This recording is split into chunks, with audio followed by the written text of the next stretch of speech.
Now, be honest, did you think it was over? Because I kind of thought it was over. But plot twist, Sam Altman is still trying to return as OpenAI CEO. And yes, I checked to make sure that this isn't a fake. We are on theverge.com. It does seem like Sam Altman, what he said in a tweet, does confirm this. Basically, we're not out of the woods yet. But that's not even the biggest news. Altman's move to Microsoft isn't a done deal, and Ilya Sutskever's flip to supporting Altman means two board members need to change their mind. So Ilya flips once again from apparently taking the charge to push Sam out to now flipping around to try to bring Sam in and have the other board members resign. And this all means that two board members need to change their mind. So here's what is going on, as well as people are beginning to talk about what potentially is driving all of this. Let's take a look. So Sam Altman's surprise move to Microsoft after his shock firing at OpenAI isn't a done deal. He and co-founder Greg Brockman are still willing to return to OpenAI if the remaining board members who fired him step aside. So there was a massive exodus out of OpenAI. So here's a post by Ashley Vance. So he's the guy that wrote Elon Musk, the biography. That was the New York Times bestseller. And I guess so he's writing at Bloomberg.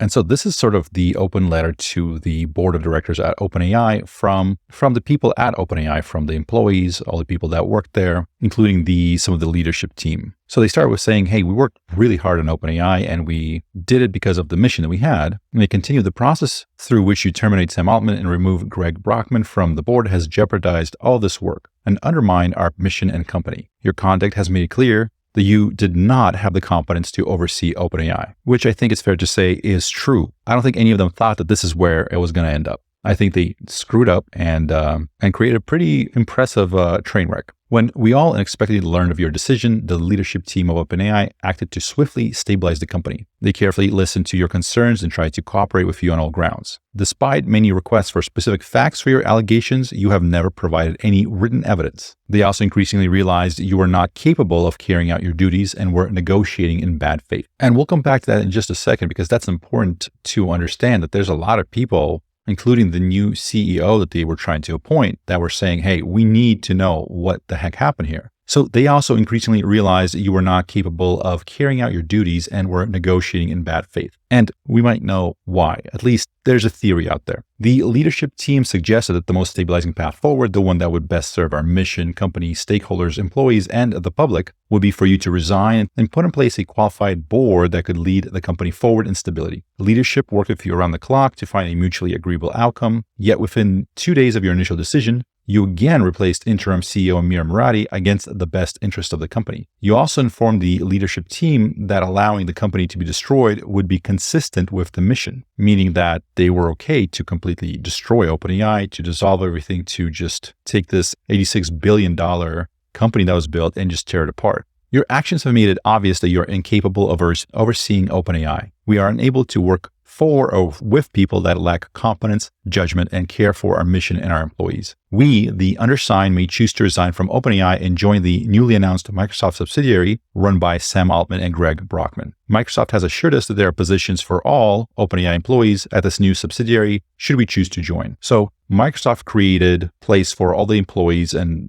Sam Altman and Greg Brockman. While it's under the Microsoft umbrella, it's kind of its own thing, similar to how DeepMind is its own thing. It's underneath the Alphabet umbrella, the same company that owns Google and a bunch of other stuff. None of it as big as Google, but DeepMind is kind of its own separate thing with its own separate leadership, etc. So the culture is different, the leadership is different. They don't necessarily answer to the leadership at Google. And so a similar thing sounds like was going to be created for Sam Altman and the OpenAI staff. We will take this step, meaning we will leave. We will take this step imminently unless all current board members resign and the board appoints 2 new lead independent directors such as Brett Taylor and Will Hurd and reinstates Sam Altman and Greg Brockman. And so the first name on there is Mir Murati. And so I don't see Ilya's name on there. Maybe he's at the bottom, but that Verge article seems to imply that he was one of the people that signed it. So there's been, as they say, nonstop power struggle. So we know that Microsoft, Satya Nadella came in, they negotiated this contract, and everybody's saying it's a great play. And I said so myself. I mean, Satya seems like a very strong and a very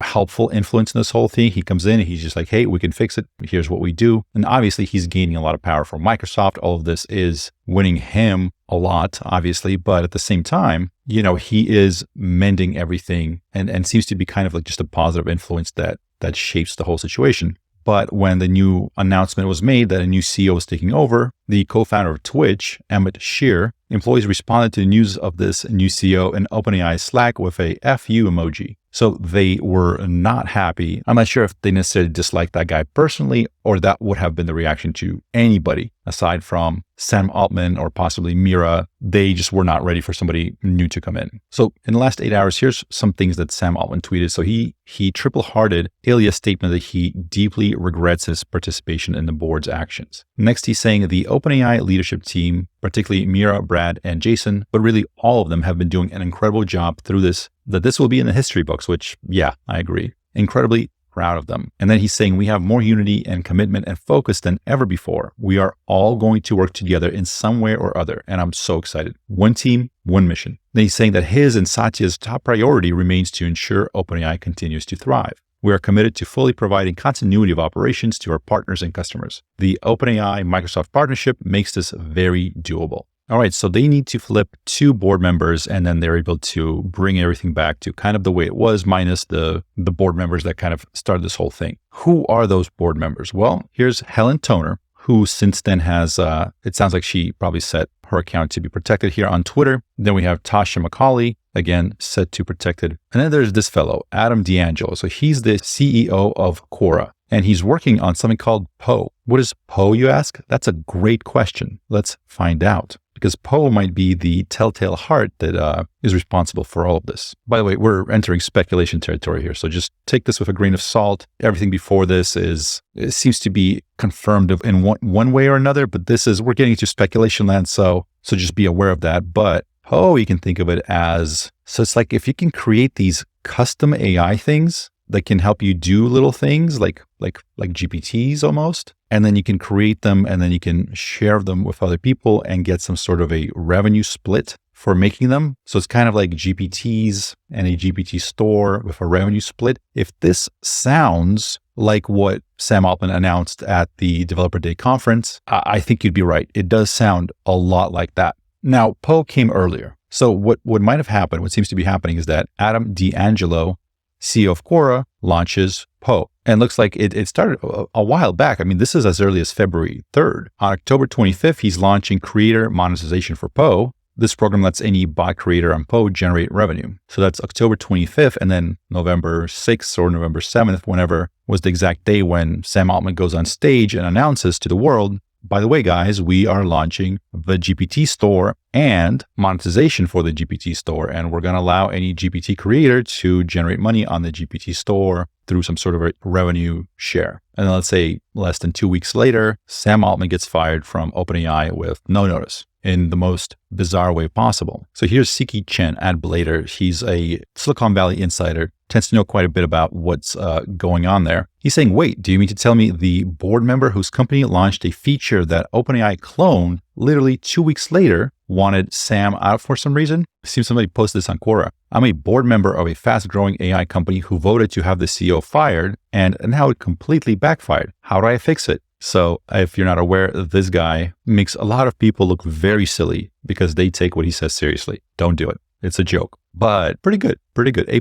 Have a like, sir. It's important to understand that this is having such a massive effect on real people. So just a recent update, it sounds like 735 out of the 770 people at OpenAI signed the document that they were leaving. Moving to Microsoft and working there at a separate entity with your colleagues and all the people that you know and like and trust, that doesn't sound like a bad deal necessarily. I'm sure some people might have a problem with it. They don't want to be working for a profit-driven, publicly traded company, but this might be the best available way forward. So anyways, the question is, I guess, did Adam D'Angelo, CEO of Quora, did he maybe have something to do with it? It certainly seems like, just thinking from a purely financial perspective, he would lose money because of the OpenAI GPT store. Plain and simple. That was a competitor that would probably steamroll whatever he has. At the same time, the board has no equity in OpenAI. So destroying OpenAI would not hurt him financially. It's a strange situation because on one hand, it's commendable that all these people don't have financial ties to OpenAI. They don't benefit from it growing. But at the same time, maybe this is why we want these people compensated maybe this is why they need to have some skin in the game. If he thought that whatever equity he had in OpenAI would go to billions and billions of dollars, would maybe that have prevented something like this from happening?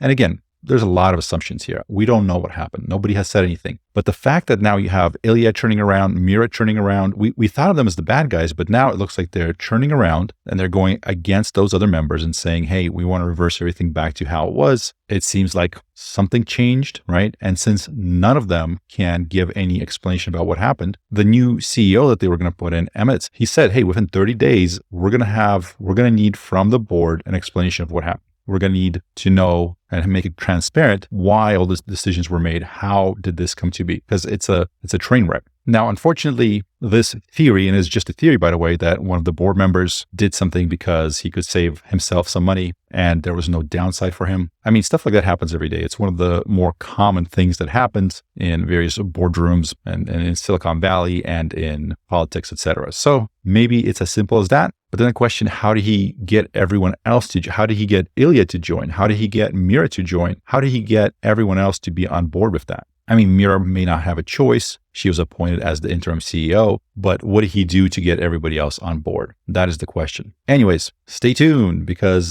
this is not over yet. Make sure you subscribe to get the latest. My name is Wes Roth, and thank you for watching.